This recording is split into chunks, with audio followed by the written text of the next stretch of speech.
are a result of our own actions.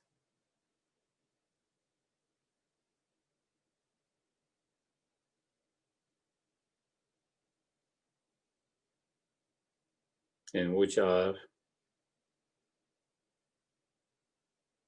result of our own subdued and unsubdued mind.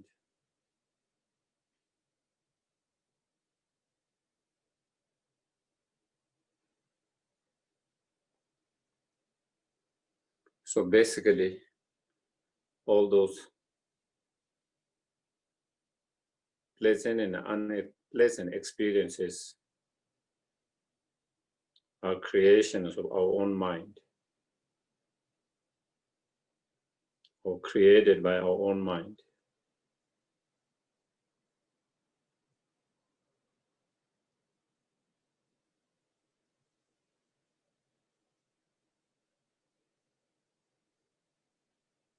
Therefore, it is so important to work with our mind,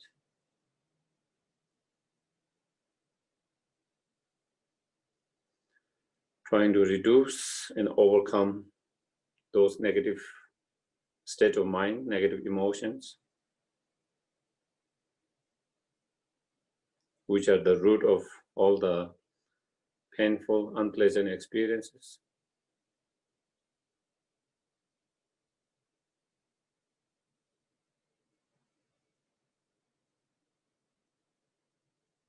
On the other hand, we try to cultivate and increase and improve those virtues and positive state of mind, emotions, which are the cause and the root of all our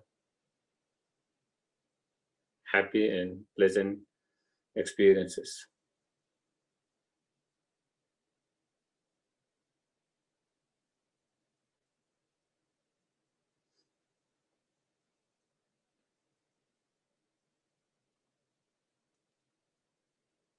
And in order to that, we need to cultivate wisdom, realizing the emptiness,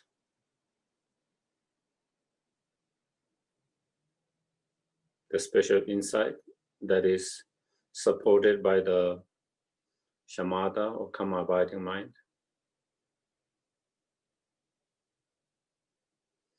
as well as bodhicitta mind.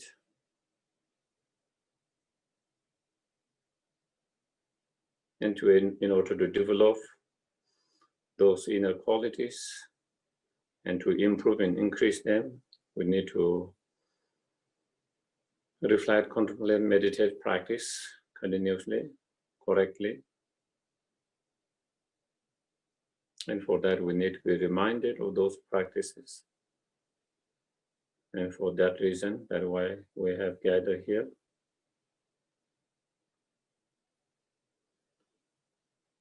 May our act of listening to the teachings, engaging in discussion, reflection, contemplation become cause and conditions to achieve fully enlightenment as soon as possible.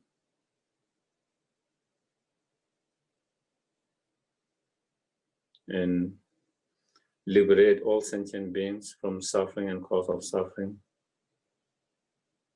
and lead them to true enlightenment.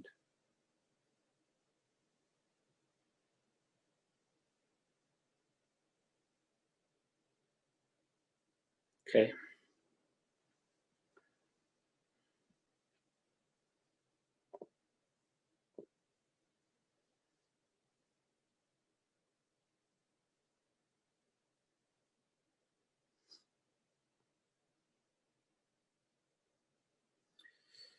I prostrate to the archetypal gems. Thus did I hear one time the Bhagavan was dwelling on the mass of Lotus mountain in Rajagriha, together with a great community of monks and great community of bodhisattvas. At that time, the Bhagavan was observed in the concentration on the categories of phenomena called profound perceptions. Also at that time, the Bodhisattva, Mahasattva, Arya Avalokiteshvara looked upon the very practice of the profound perfection and wisdom and beheld those 5 aggregates also as empty of inherent nature.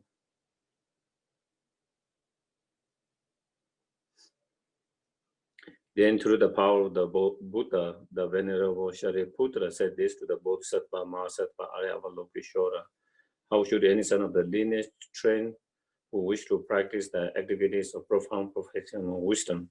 He said that, and the Bodhisattva Mahasattva Arya Avalokiteshvara said this to the Venerable Shariputra: Shariputra, any son of the lineage or daughter of the lineage who wish to practice the activities of profound perfection and wisdom should look upon it like this correctly and repeatedly, beholding those 5 aggregates also as empty of inherent nature.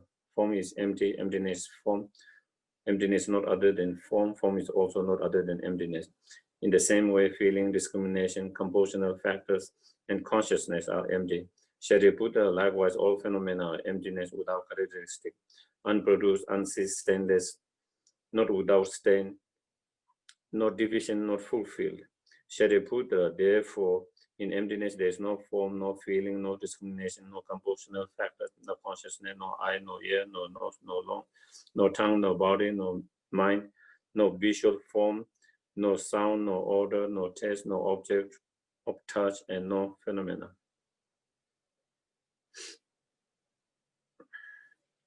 There is no I element, and so on, up to and including no mind element and no mental consciousness element.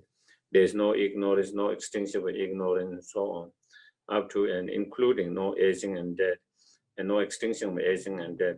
Similarly, there is no suffering, origination, cessation, and path. There is no exalted wisdom, no attainment, and also no non-attainment. Shariputra, therefore, because there is no attainment, Bodhisattvas rely on and dwell in the perfection of wisdom, the mind without obscuration, without fear. Having completely passed beyond error, they reach the end point of nirvana, and all the Buddhas who dwell in the 3 times also manifestly, completely awaken to an unsurprisable, perfect, complete enlightenment in reliance on perfection of wisdom. Therefore, the mantra of perfection of wisdom, the mantra of great knowledge, the unsurprised mantra, the mantra equal to the unequal, the mantra that truly pacifies all suffering, should be known as the truth, since it is not false. The mantra of perfection of wisdom is declared: Tata Kade Kade Parakade Parasamgade Bodhi Soha. Shariputra, the Bodhisattva Mahasattva, should train in the profound perfection of wisdom like that. Then the Bhagavan arose from the concentration and commended the Bodhisattva Mahasattva Arya Avalokiteshvara, saying,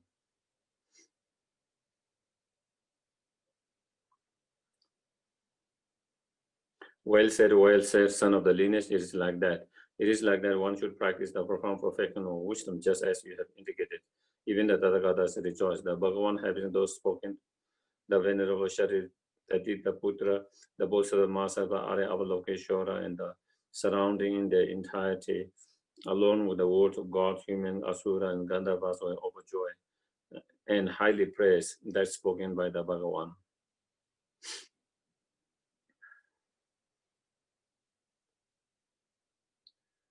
Sa shi be ge chong shen me to ta re ra le she yin de ge ba de sang ge shen do mi de o wa yi do gun nama da shin la Kebab sho idam guru rana mendala ganiya tayami.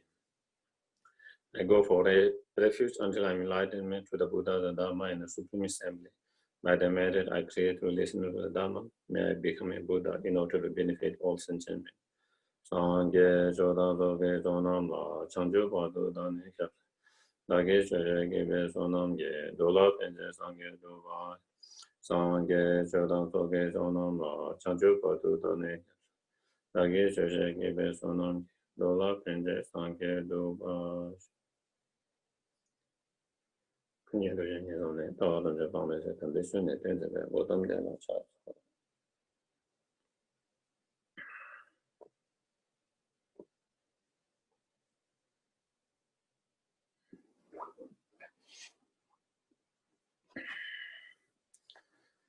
So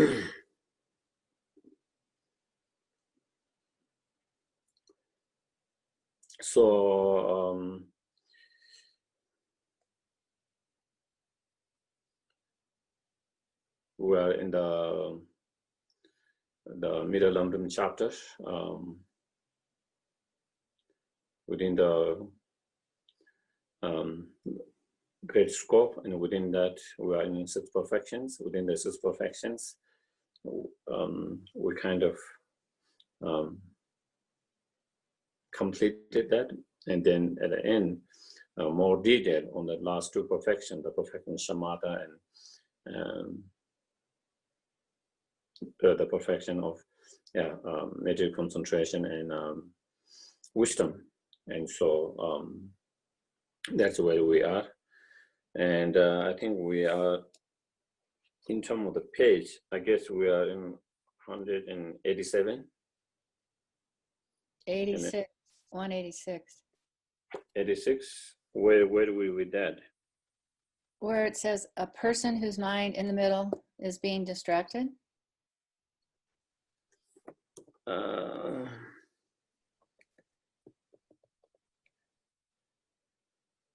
Okay. Okay. I think maybe we might have just finished. So then I think the actual order, how their order is definite. Okay. Just after that, I think. Okay. Yeah. So again, in terms of the order, you know, between the Schemata and special insight, and the order is definite. And so that is what it is. And so then as it says in the Shantidevas, engaging both sort of behavior, you know,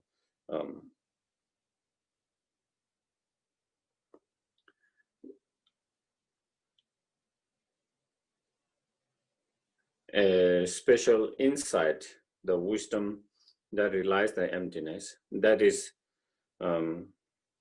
conjoined by the Shamata, will be able to destroy all the afflictive emotions or the delusions, you know. And the actual antidote is that the wisdom, the special insight, that wisdom relies on the emptiness.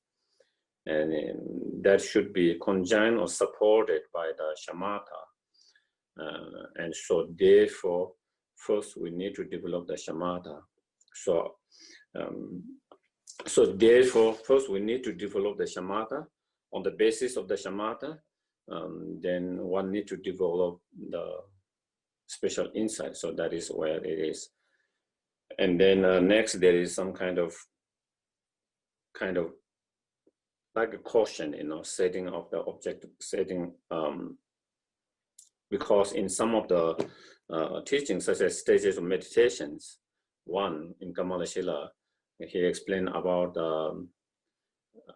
there are so many infinite objects of Shamata, and so therefore, you know, the object of Shamata, the emptiness can be object of Shamata, and if the emptiness can become an object of Shamata, so the object of Shamata, there can be a conventional phenomena, many different conventional, as well as the ultimate phenomena, that is the emptiness. And if that is the case, then if the emptiness can be the object of Shamata, you know, so then one can have an understanding of emptiness. On the basis of that understanding, then one can try to develop Shamata, and simultaneously, while you are developing Shamata, you could also simultaneously develop special insight. And so in that, if that is, so how is not possible to develop that? How, if that is the case, then why it is all the sequences where the Shamata has to develop first and the special insight, wisdom need to develop after that, you know. So that is the kind of the cautions that has been kind of raised here, you know. And And so then the response or answer to that is,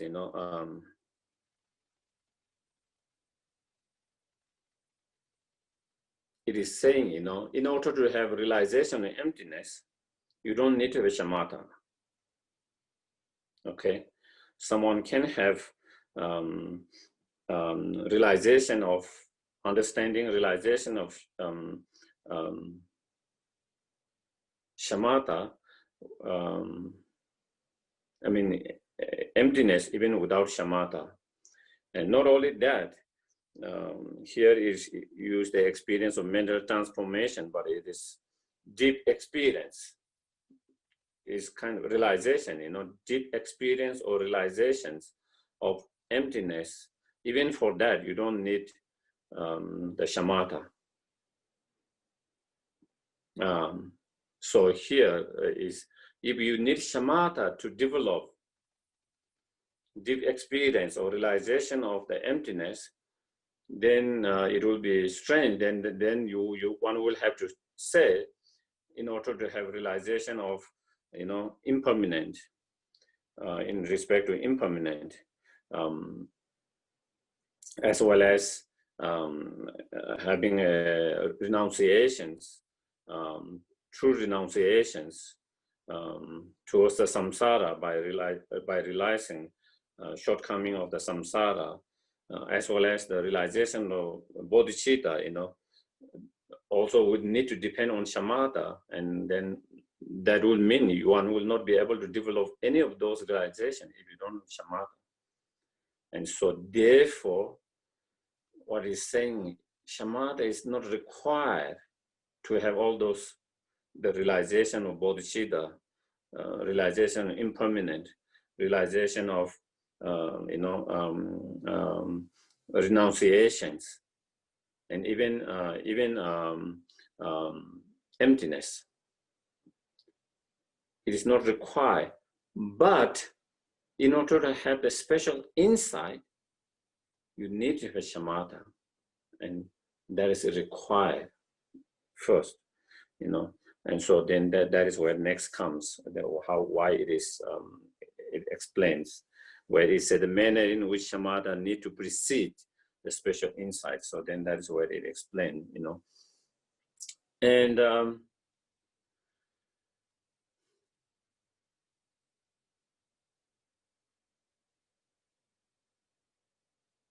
so it seems without the Shamata, you can have certain realizations, but then you cannot go further than that if you don't have Shamata. For example, without Shamata, if someone has developed, effortless true realization of renunciations, who is on the path of healer and solitary realizer, then they can reach the first path of accumulations. And if someone is on the bodhisattva path, without Shamata, one can develop a realization of bodhicitta and therefore enter the first path of the bodhisattvas, the path of accumulations. But then you cannot go further than that. Then you cannot, without the Shamata, you will not be able to develop the special insight. And without the special insight, then you cannot move to the next path, the path of preparations, and further, the path of, seeing and meditations and no more learnings, so that you cannot, even though you can, without Shamata, even though you can have certain realization, but it's very limited, limited, and you can't go further than that.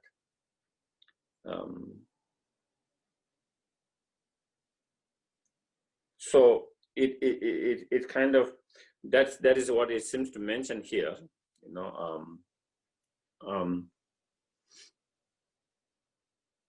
and also His Holiness once, or maybe a couple of times, he mentioned about,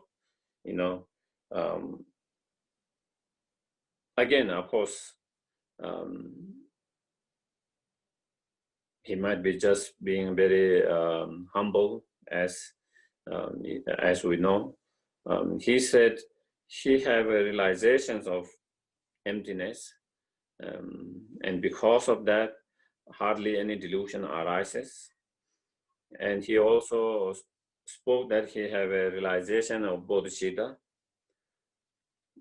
But he did mention, again, as maybe being humble, he said he didn't develop Shamata because he never found the time to really do that kind of quiet meditation in that kind of quiet environment to develop the Shamata.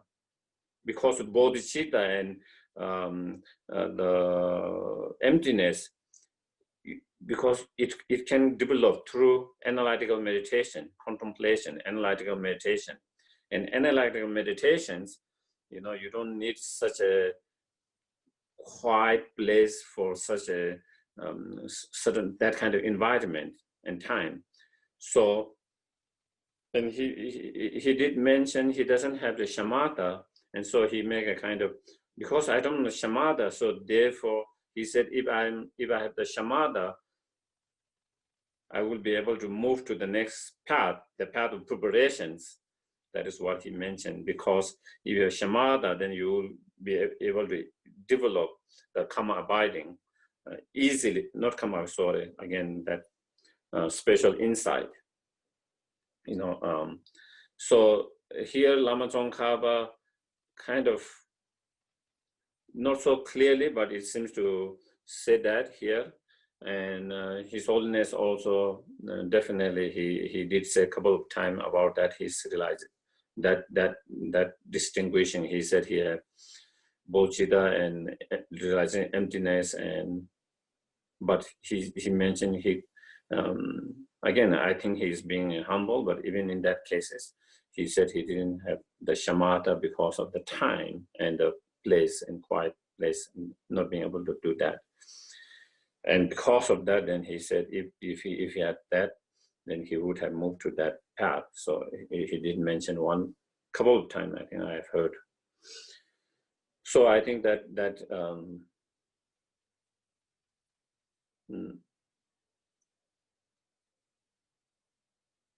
I guess maybe this is good news for us. Some hope,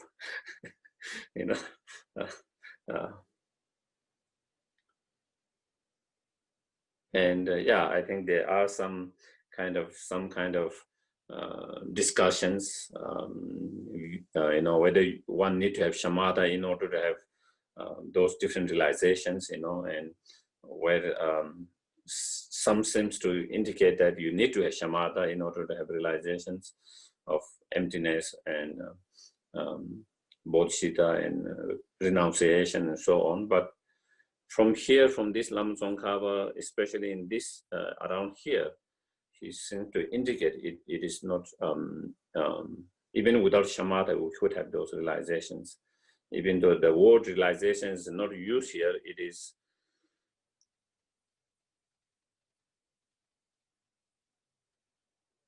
it is for an understanding of the view, realizing selflessness to arise. Pure Shamata is not necessary. So, because through analysis, through analytical meditation, one can develop that, and then and then not only realization, then there is where it says we don't need even for an experience of mental transformation concerning the view to arise. Pure Shamata is not necessary either. So that means deep experience, which is realizations, and so to me, when I saw this, it was a little bit hopeful. I'm not so hopeful about Schemata at the moment. Of course, we can improve our concentration and our attentions and all of that through practice. But in order to really do Schemata, so many conditions are required. But we can still, even with whatever condition we are, even in those kind of busy life, in a not so quiet place, and still we can still do analytical. We could still do contemplations, analysis, and that if through that, without Shamata, if we can have the realization of emptiness, that would be great, or bodhicitta, or renunciation of all of them. So anyway, at least this sounds me for hopeful, more hopeful. So I think I want to hold on this one.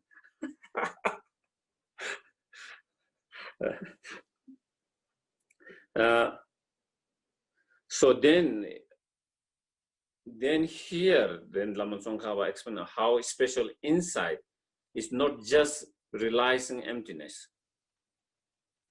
It's more than that. And so because of that, then it is explained the manner in which Shamata is need to precede special insight. And so that is where Lama Tsongkhapa, therefore, why in terms of Shamata and special insight, then there's order, sequences.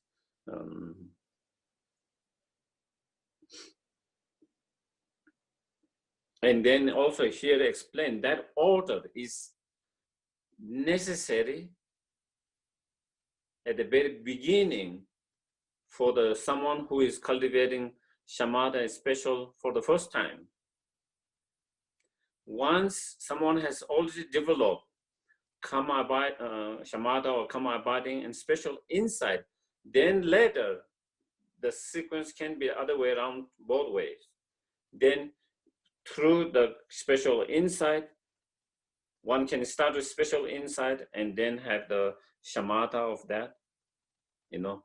So then the order is not all the time, but at the very beginning, when we're trying to develop Shamata and special insight for the very beginning, for the first time, then that order is definite. But once you have already developed, then that order doesn't have to be definite that way. So that is one thing that makes clear. And then here it says, in this regard, there is a method of meditation on selflessness with a special object possessor that relies emptiness. So Lama Tsongkhapa, that is exceptional way of meditating. And what it means is, according to some of the highest yoga tantra, you know, in some of the highest yoga tantra, and not only highest yoga tantra, within the completion stage, there are one very highly realized practitioner can, through their meditations with wind chakras and drops, they can open their more subtle mind. And through that more subtle mind, clear light mind, then one can meditate on selflessness, emptiness, without any kind of analysis. Without any analysis, without doing any analysis, one can, with that clear light mind, one can meditate on selflessness or emptiness without any kind of analysis. Okay? Except for that kind of meditations, when you are meditating on emptiness, in terms of trying to realize emptiness, have a realization of emptiness, understanding emptiness, then it requires analysis, analytical. Whether it's in a sutra, whether it's in a three tantras, like the first three tantra, Kriya Tantra, Charya Tantra, or Yoga Tantra, according to all of them, then that is where three lower class of Tantra, that is what it says. Analytical meditations is necessary to investigate, analyze, and examine the emptiness of selflessness, you know. through that kind of analysis. And so therefore, so we need to engage in analytical meditation to have that kind of realization. But if you analyze too much, and if you analyze for the beginner, if you are not having Shamata, then you cannot develop Shamata because your mind will get distracted with that kind of analysis, examinations. So therefore, you cannot develop Shamata while you are trying to analyze the selflessness. In order to have a understanding, realization of selflessness or emptiness, and because the moment you started to analyze, then you cannot keep your mind totally focused, concentrated on the object of your meditation without moved by those analytical meditation, without being moved by those analysis, so therefore it will be impossible to develop Shamata on that, and so therefore first, and that is to develop special insight, that kind of analytical meditation is needed. For a special insight, that kind of examination is needed. And so therefore, since it is needed, so therefore,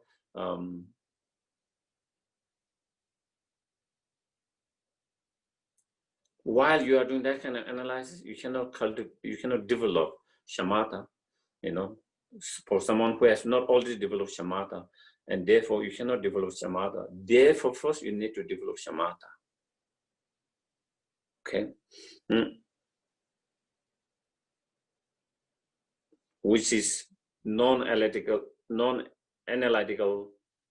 meditations, placement meditation, Shamata. In Shamata, we try to stop all the thoughts. So when you analyze it, thoughts arises. And so therefore that become obstacle for the Shamata.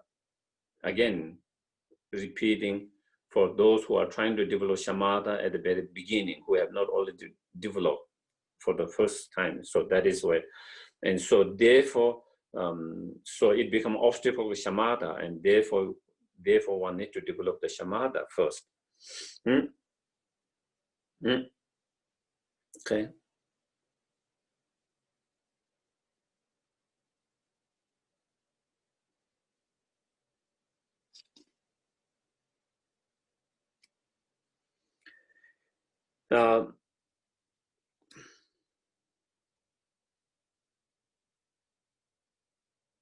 So then when we perform non-analytical meditation, and through that we can develop Shamata through that meditation. But of course, it is only a method to develop Shamata and to maintain the Shamata. And still, just by that itself, you cannot develop and maintain the special insight just by itself, by the Shamata itself. And so therefore, on the basis of that Shamata, then one need to cultivate the special insight through that kind of analysis. So then that is why we need to develop special insight afterwards, after once someone has developed that.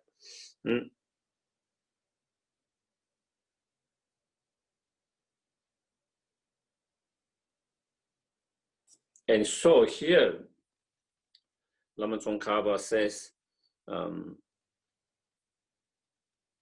so if this system did not understand the method of generating special insight to be generation cleansing by the means of analytical meditation of individual analysis, there would be no good reason to seek Schemata first and cultivate special insight in reliance on it. So what here Lama Tsongkhapa is saying is, again, we have to understand special insight is not just realizing emptiness. It's much more than that. On the basis of Shamata, first one develops Shamata, and with that kind of Shamata, then you use that Shamata to analyze, to investigate the selflessness, the emptiness. And through that kind of analysis, investigations on the nature of selflessness, nature of emptiness, then you started to develop your mind again. You started to develop flexibility in your body and mind and then body. And through that, then you develop some sense of joy, physical and mental blissfulness that come through that kind of analysis of selflessness, nature of selflessness, emptiness. And when one have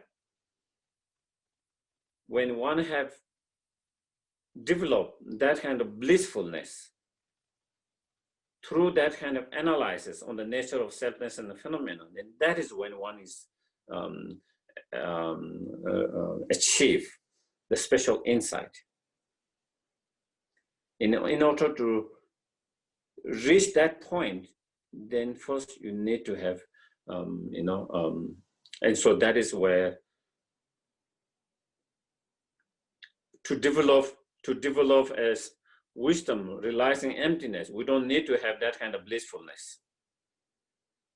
One doesn't need to analyze, one doesn't need to have that, the experience of that blissfulness through that kind of analysis. But when you have that, then that is, so then in order to have that kind of plenty, that kind of plenty, and that plenty, not just through just placement meditation, but from analytical meditations. And to do that, then we need the support of Shamata at the very beginning. And so that is where, and then Lama Tsongkhapa is saying, if we don't kind of follow this order, the Shamata first and special insight afterwards,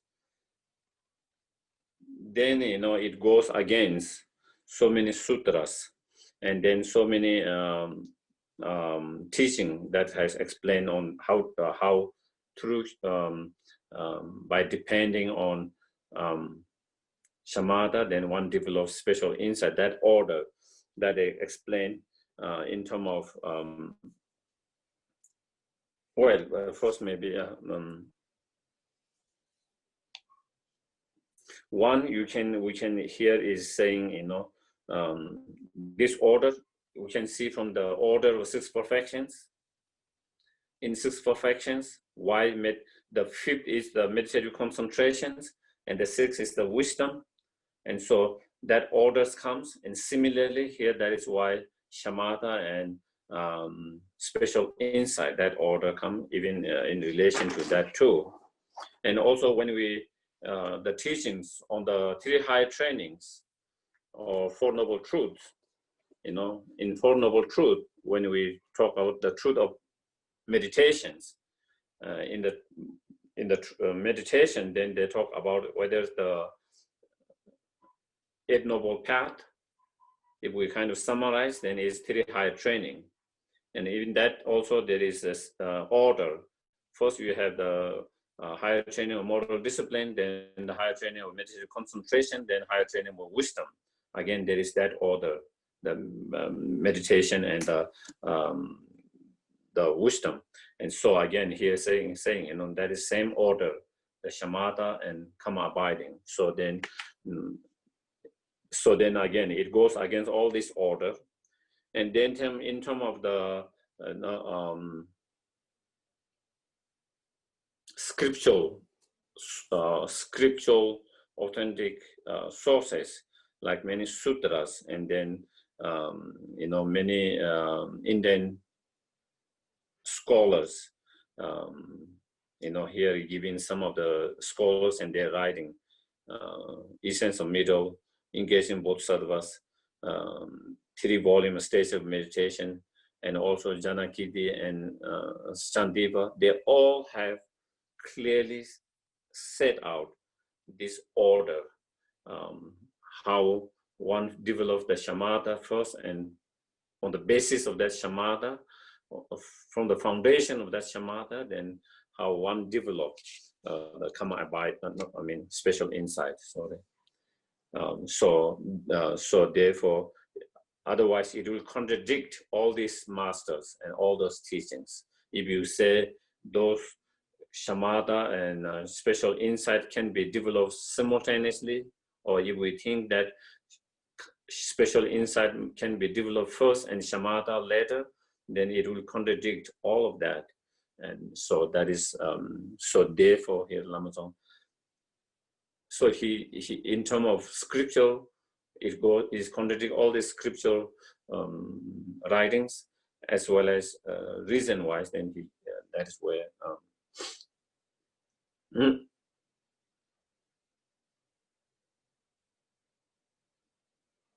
so here then it says the order of Schemata and special insights like that when you newly generate them for the first time.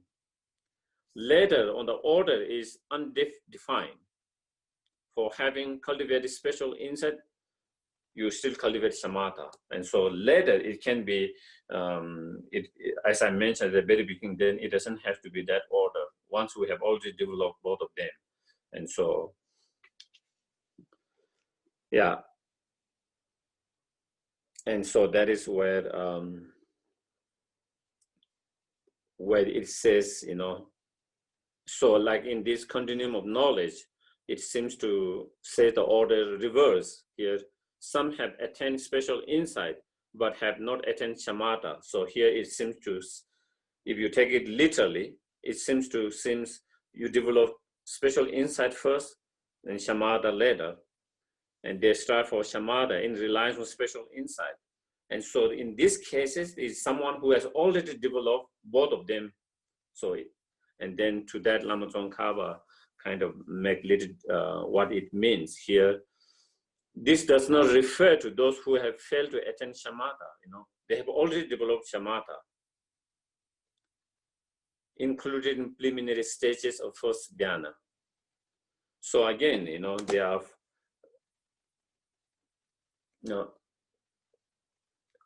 8 dhyanas, or meditative stage of form realms and formless realm, 4 for each, and so there's 8. So within each of them, there is the actual level of the dhyana and the preliminary level of the dhyana, and they all are meditative concentrations, but they are the preliminary stages are not the Schemata. And so in that cases, someone, a practitioner, could have attained preliminary stages of the first dhyana, but they have not attained the first level, the actual first level of the dhyana or meditative concentration. In such cases, then by relying on that preliminary stages of the first dhyana, they use that for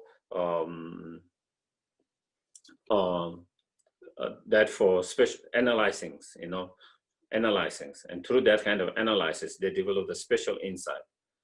And once they have developed special insight, then by relying on that, then they try to develop the actual first level of the actual level of the first dhyana. And so in that cases, the first level of the dhyana of the Schemata come after that. So it's just giving one example of that.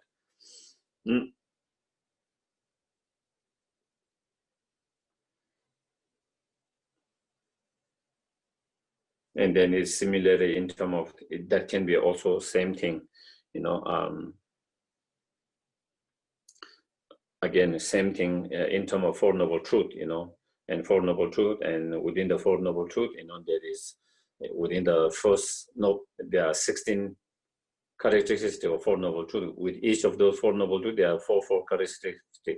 For example, in the first Noble Truth of suffering, then the four characteristics, all phenomena are all conditioned phenomena are impermanent, all contaminations experience are sufferings, contaminated experience of sufferings, all the phenomena of selfless and emptiness, and nirvana is peaceful, So with each those characteristics, one can develop, first one can develop on the basis, let's say, on each of those different, that one can develop first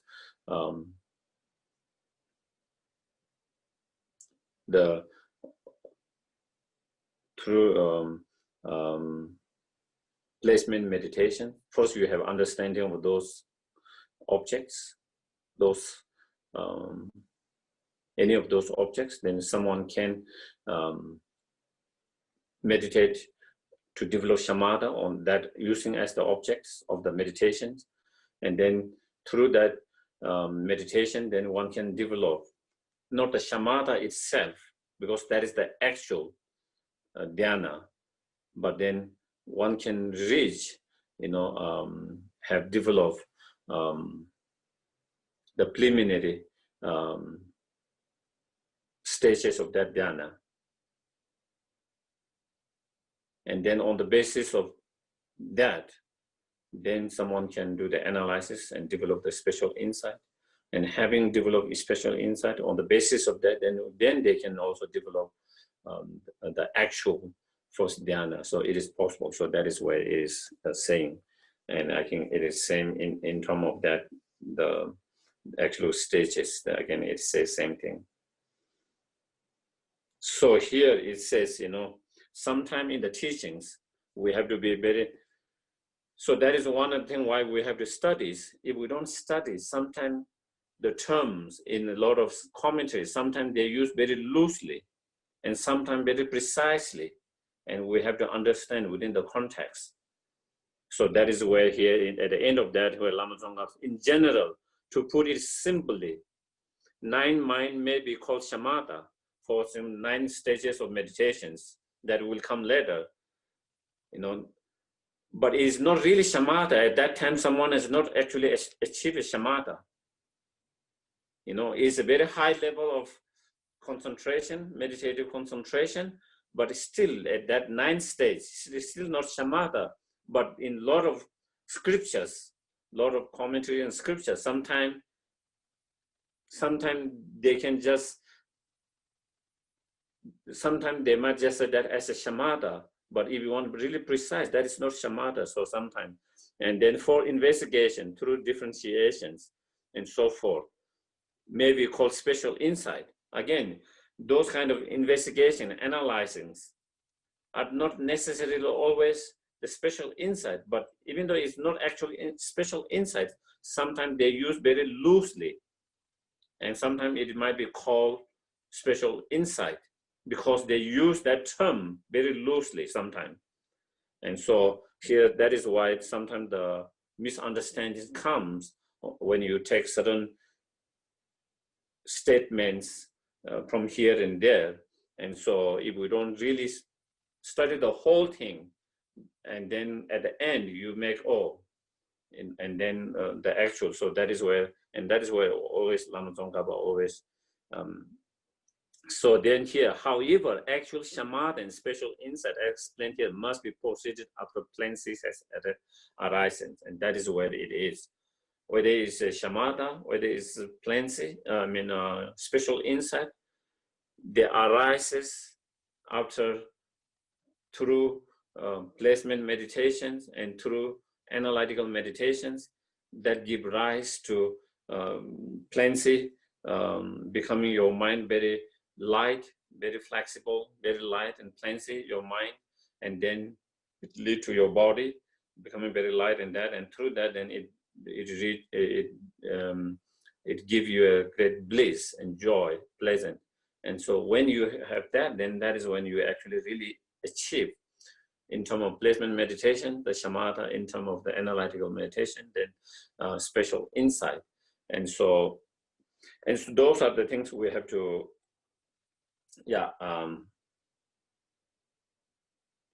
so that is where Lama Tsongkhapa's,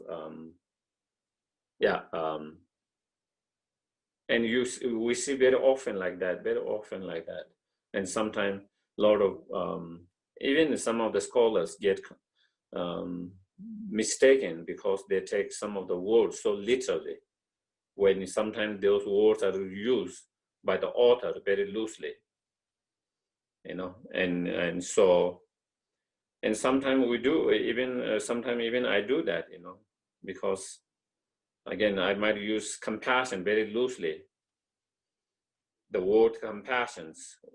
But if you really become very precise, it's a very particular mental factors. And there are many requirements to have that kind of compassion. But sometimes we use it very loosely because, people understand more easily when you use it, loosely, because sometimes people have, so then due to that, then sometimes they get, whether it's scholar or whether it's a non-scholar, they get confused because of that. So then when how to train in each of them, so 3 points: how to train in Shamata, how to train in special insight, and how to train both of them in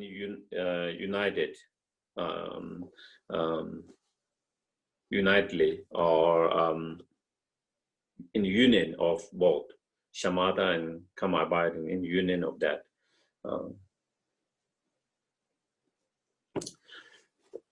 So then how to train in Shamata, and that comes, and in that,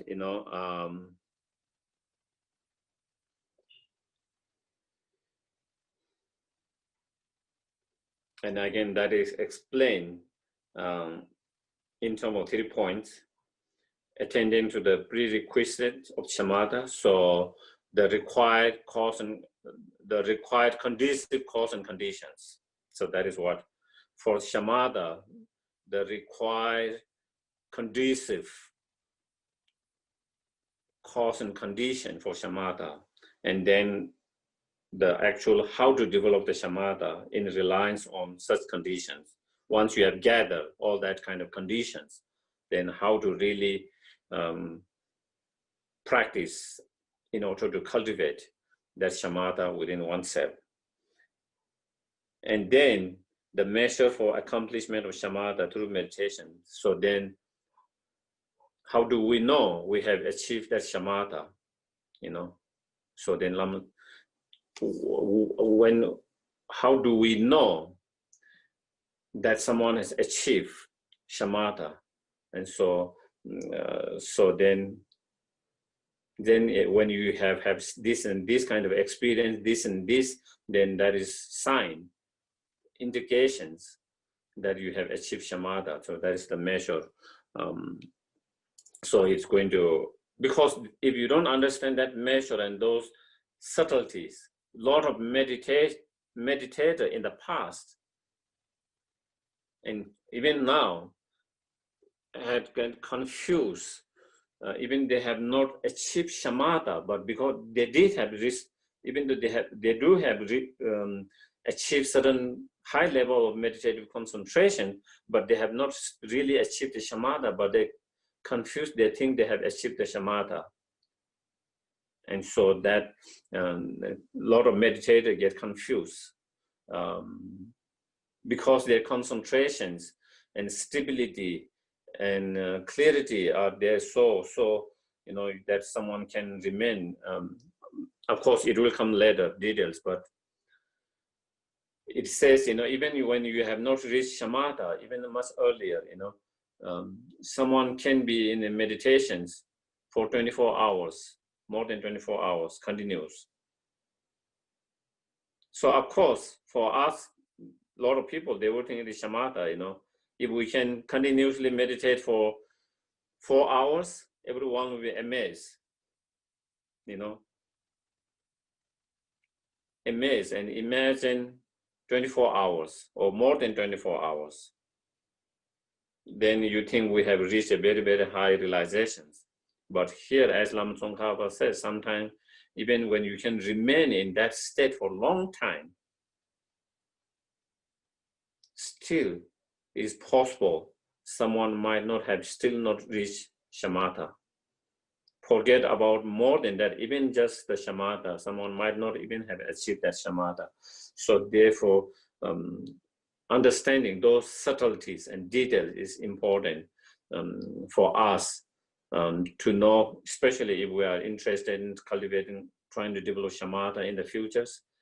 If we have the interest and we find the time and we want to develop Shamata, and then in meditations, as we develop further and further, and then when we reach point and to there are, so then we know to some degree whether that state of mind is still Shamata or still we need to go further than that, you know. And so that is where the measurements measure for the accomplishment of Shamata through meditation. So that is. So then, in terms of the you know, required prerequisite or conducive conditions for the meditation on Shamata, you know, that has also 6 points. The first is staying in a favorable locations. So more for Shamata is so important. This is extremely important for Shamata, to develop Shamata. Okay. Of course, if we are trying to just improve our concentrations, our focus, just to improve our focus, our concentrations, such locations, place is not necessary. We can still be anywhere, any part of the world, in any noise, not noise, anytime we still continue to meditate. We can continue, we can meditate, we can improve our concentration, focus, attention, all of that. But if we really want to develop Schemata, then we really need to have such a conducive place.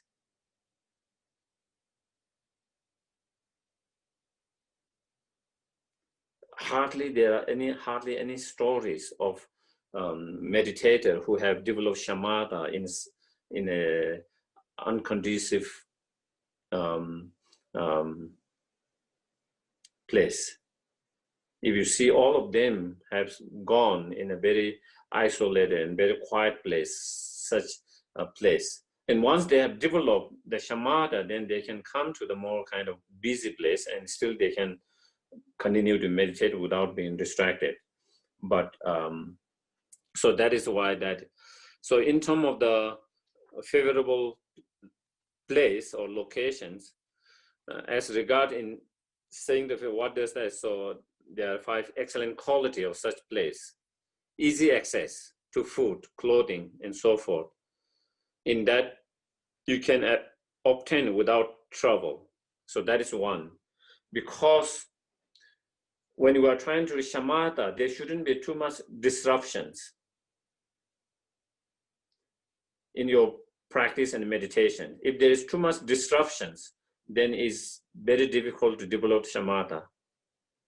And if you don't have easy access to the food, then there will be much more disruption, because you will have to go for long time, long places in the search of food. And that will become a disruption to your meditations. So that is one thing why it should be, whether you have someone kind of bringing you the food, or if you need to go where you can find easily around yourself, where you don't have to go too far away, you don't have to spend too much time in order to get the food. That is one thing. So it also remind, I don't know, it doesn't come, but it also remind, because it came with the food thing. Maybe I can probably mention few things. And also when you are trying to develop Shamata, I think one important part is the food. In terms of how much we eat it,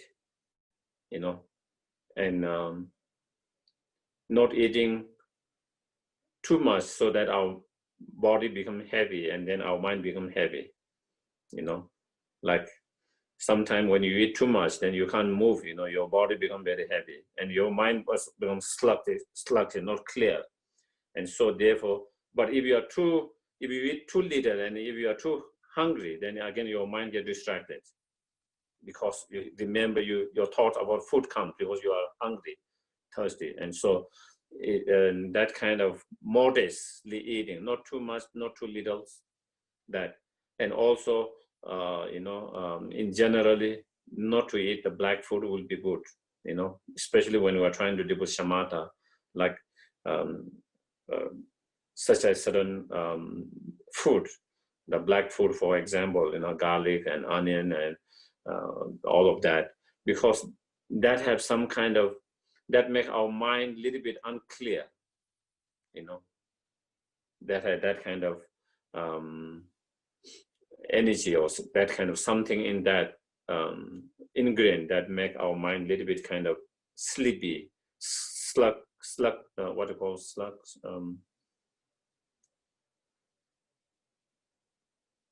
yeah, Sluggish. sluggish, or a little bit kind of, so yeah, so that it makes that. And so therefore if we don't have to eat it, it's better, the black food, unless someone has health issue and they need for health, but otherwise that is so, because when we put, then I think it just kind of those can help to our mind to become more, to have more clarity and better meditations. And so therefore that. And then good side in that predators and others, wild beasts as well as the enemies and like, do not live there. And so again, more safe place, a place where you are safe, from whether it is the wild animals or enemies. So then again, if you don't feel safe, then again your mind can be distracted easily, because you have fear, then that fear gives to many thoughts. And when you are trying to develop Shamata, we need to stop the thoughts, all the other thoughts except the mind that is focused on the objects.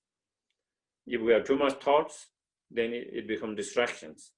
And so therefore, if we live in a more kind of safe place, then you don't have to have fear and worry that you might be attacked, you might be hurt, harmed.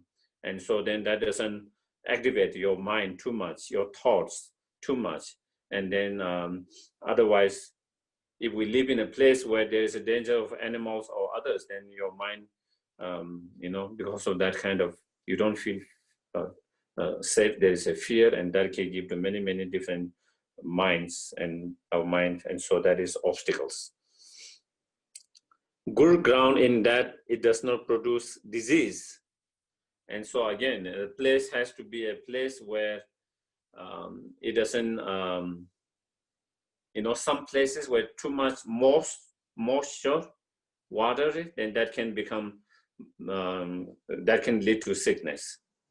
So again,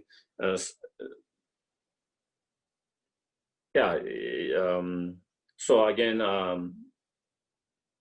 because if you get sick, again, there will be disruptions to your meditations. If you get sick, then you cannot continue. And if you cannot continue, and there will be disruptions, and if there is a disruptions, it becomes much more difficult to develop the Schemata. And so therefore you want to have place where where this where it doesn't yeah, in some places it is too like in some caves, for example, or some places, again, that could depend on individual. Some people, their body cannot handle too cold. Some people, their body cannot handle too hot. Some people, maybe their body cannot handle too dry. For some people, their body cannot handle too moisture, and so depending on our body, basically where you don't get so disease and sickness. If you get disease and sickness, then again that will be obstacles, and so that is that. And it doesn't say here, but some other teachings, they also says, if possible, a place that has been blessed by the other practitioner in the past, that also help, because of the energy, because the previous holy beings, enlightened beings have been there and meditated, and they have realization there, and because of their vibration, good intention, energies, so then that can also have a positive impact on the meditator who is doing the, but of course it is not said, but normally in some other commentaries that sometimes you see that. And good companion, in that one has companions with equal ethics and views. And so then, when you are trying to do meditate for Shamata, if you are trying to develop Shamata, it could take you many years, many months to many years. And so if you by yourself isolated, then again, sometimes if you get sick, you need help, then again, it will be difficult. So if you have someone who is close by and who also have same interests, who also want to meditate, practice, and you share same kind of, ethics, same aspirations, and then in such, then each of them can support each others. When someone's feeling discouraged, the other one can give some encouragement, aspirations. When someone is feeling low, the one can be helpful, just be around to talk about and to listen and to discuss. Or if someone gets sick, then they can look after each others, especially like this, But of course, not too many. Otherwise, there are too many people. Then again, or especially if you don't have the same view and same kind of discipline, then again you might have a lot of distractions. Then you might argue. You might argue all the time and make upset each others. And then instead of helpful, it becomes a distractions because you argue all the time because you don't have same view, same inspirations, and same thing. So then you might easily kind of, just like a Republican and Democratic meeting and discussing about politics. Okay, one strong Republican and one strong Democratic, one far and one leftist. And if they talk about the politics, they are going to fight. If they don't hit each other, that will be good. But they are going to have a lot of argument, and they are going to upset each other very much, because of different views. They don't have the same common view in terms of that particular area. And same thing can happen even in those. And so therefore, but when you have that kind of companion, then it is very helpful, supportive to each others, to take care of each others, physically, emotionally, spiritually. It's important to have that. Sometimes some people feel like they want to go by themselves without any companion. If it is for short term, it might be okay, but when it's long term, by yourself, and when you don't have any help, and to talk about. Sometimes people can be very, very depressed, depending on how your meditation goes. And if you don't have all the tools and means to do that, and and you can lose your mind as well, that kind of good companion is another important condition. And being well endowed in that during the day and night, few people around at night, there is little noise. So it says, where place where there is not too many movement of people or animals, because if there is too many movement of peoples and animals around your place of meditations, again, that can be distractive. Each time you hear sound, each time you hear someone going and back, your mind kind of, you hear that sound and then, or someone talking, and your mind started to follow that, and your mind gets distracted again. And also in quiet and little noise in the night, if your meditations is for example, if there's a river running, then you can hear that river. And again, if you hear that river noise or a lot of winds and a lot of trees, like that kind of things, then again, that can be distractions. Again, you hear the wind, you hear the sound of the water, and then again, your mind follow that. Your mind started to follow whatever you see, hear. Our mind follow our senses, sense conscious. And then, so therefore, the less all of that, the better is for the shamatha, because your mind will be less distracted. Your mind will be less distracted. If you don't hear the sound, generally, the sound of the water is soothing to our mind. But when you are trying to develop shamatha, it become a distraction, especially at the very beginning when we have not reached high level. Because and so therefore that is why little sound means no noise, no sounds of anything with the water, wind, and at least minimum less of that is better. And the other requirements, important requirement is that we need to study. First, we need to study about how to develop the shamatha, everything. We need to get all the instructions, if possible, from a qualified teachers who have experience of those shamatha, so they can, and even they don't have direct experiences, maybe they have some experience and they know the subject very well because they have studied enough. And so to get all the instructions, all the required instructions, how to do it. And if we face different obstacles, external obstacle, internal obstacle, what we have to do, how to handle it, how to deal with it, So we learn all of that, and we try to. So someone need to study, and then read yourself, especially all the texts on how to develop shamatha. There are many different texts and teachings by the different authors, and then trying to read all of them, trying to take notes of them, important notes of them, and all of that. And so when you are by yourself, when something happens, and then you go through the text, you go through the notes, then you can see, oh, when that happened, then I have to think this way, or when that happened, I have to do this and that.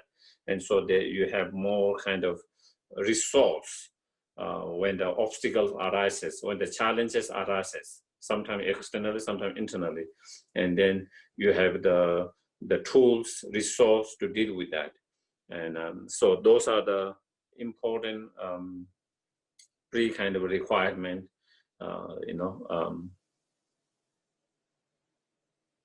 to to do the Shamata, if someone's really seriously interested in Shamata, to have all that is important factors.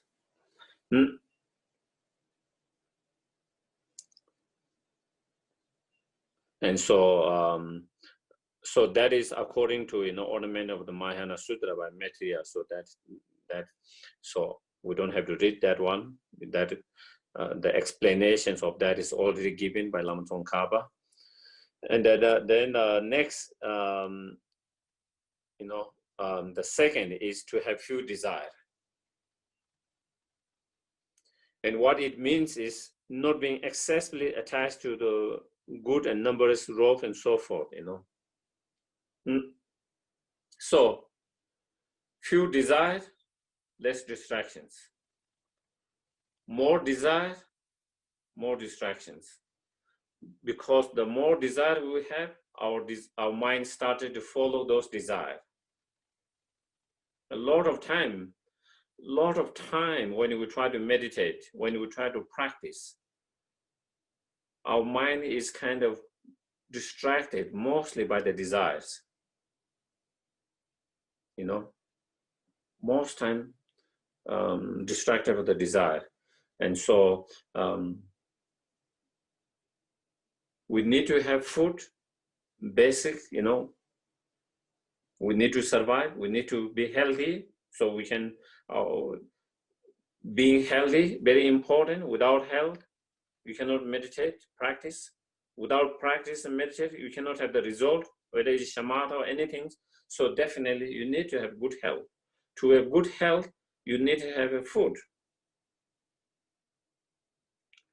But not kind of like a luxury, where you want, oh, I want better, I want more all the time, not being satisfied, even though that is good for it is good for your health and is good enough for you to keep health and to survive, but always wishing, I have ice cream, I have chocolates, that is not required as long as you have the basic healthy food, but because of our attachment, then, if we have desire for wanting a chocolate, wanting an ice cream, wanting this and that, then that could be a distraction. While you are meditating, in your mind, boom, you remember the chocolate, boom, you remember the ice cream, or you started to miss that. Oh, I wish I could have that. Oh, I'm missing that. So that is distractions. That's the distractions. So and same with the place itself, as long as it is safe, as long as it's sheltered us, that's good. Instead of thinking, oh, the window is too small, the window is too big, or this and that, or I wish I could have something on the top, or this and that, having more and better. And so that is, again, that desire make us to distractions. And so to have less desire, because more desire, more distractions. More distractions, less chance of cultivating Shamata. It becomes more difficult to develop Shamata. And so I think there might be some caution. Let me see. Can you please recommend specific text to read for developing Shamata?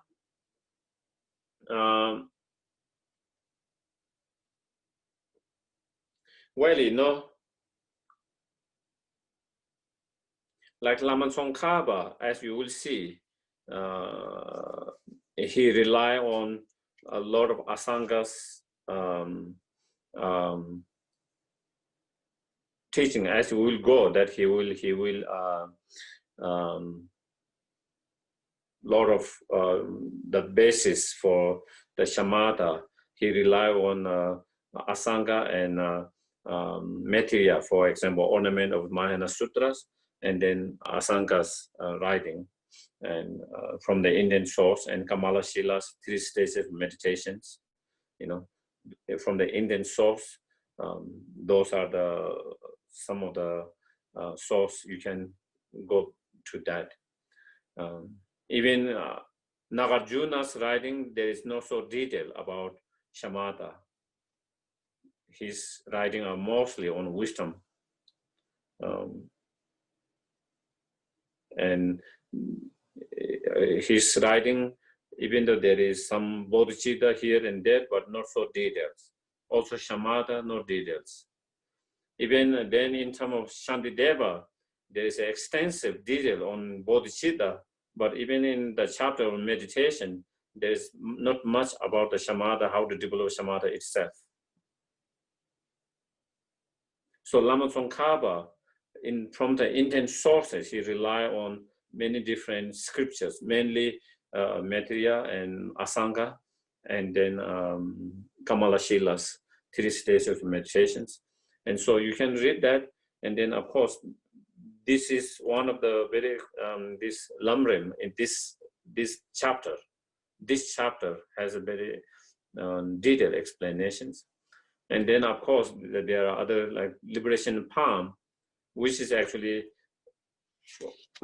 in some cases, there might be a little bit more details here and there, but basically coming from Lama Tsongkhapa's.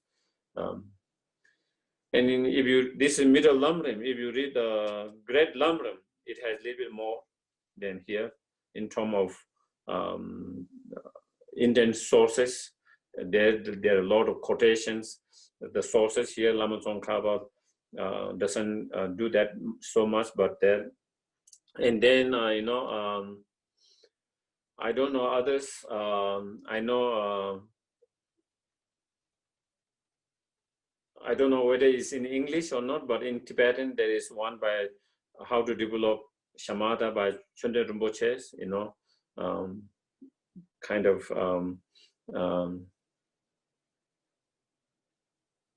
the essence, the main points. So yeah, those are things that I'm aware of in terms of English. Yeah, okay. And then third is contentment. Contentment, always being content with merely adequate robes and like. So again, being happy and satisfied and content with your place, whatever robes we have, whatever food we have, as long as it serves the purpose of what it need to, So being satisfied and content with that, this is very important. Not only to develop Schemata in our everyday life, also so important. So important to have a happy life. I personally have observed and seen, and I also feel whether we're happy with our life or not is whether we are content with ourselves, with our life or not. That is the key for the happiness. As I always share, I've seen so many peoples around the world. Some of them who have so little but so happy because they are content with that. They are satisfied and content with what they have. And so therefore, they are so happy with their life. On the other hand, I've seen also many parts of the world where people have so much but so unhappy because they are not satisfied and not content with what they have,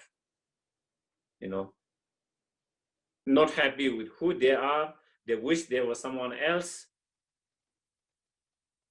Not happy with their job. They wish they have another job. Not being happy with your partner. Wish you have another partner. Not being happy with what you have. You wish you have more, better. And that kind of dissatisfied, uncontentment make our life much more unhappy, much more miserable. And of course, when we are trying to do a Shamata, if we have that kind of discontent and dissatisfied mind, our mind will be very disturbed, very busy, a lot of distractions. Because you see, with our own experience, when we are not satisfied, when we are uncontent, then we start to become unhappy. And that unhappiness leads to a lot of other emotions, then frustrations, anger, blaming. Sometimes we blame others for our situation. Sometimes we blame ourselves for that kind of unhappy situations and life and so forth. And either we become very harsh on ourselves or we become harsh to others. And so therefore that is obstacle definitely for the Shamata, because it gives a lot of rise to many other emotions and that, but also for a happy life as well. And there might be another questions, I don't know.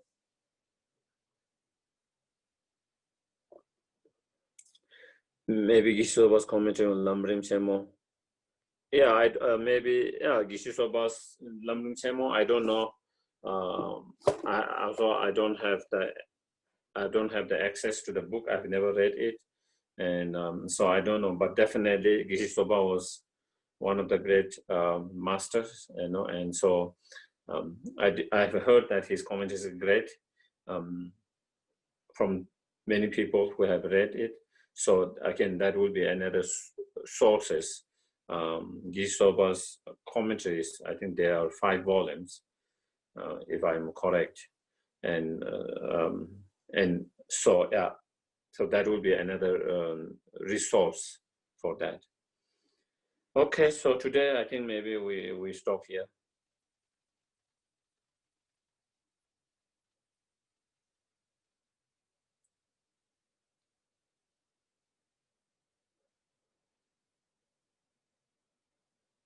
So again, the first 2 prayers, either you can follow me chanting in Tibetan, or if you want to do English quietly, just do that, whatever you feel more comfortable.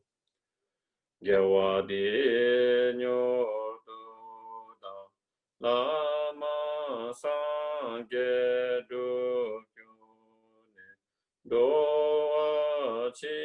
Tsongkhapa Maluva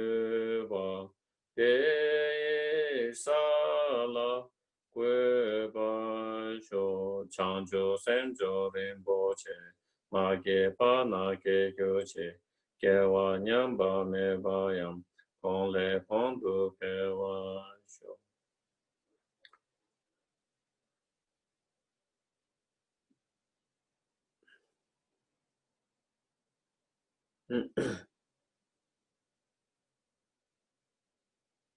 Jigden Kande Pende Maluba Kangle Chungwe Sambe Yesheno Gardin Tsungme Tenzin Jasola Soa Deso Tuje Lundu Sho Tuzu Changshin Jam Gun Jawe Tenzin Jombe We Kun So Togo Choson Gowe Le Motu Ada So Duje Gundu Shapen. Thank you very much. Thank you very much. Thank you.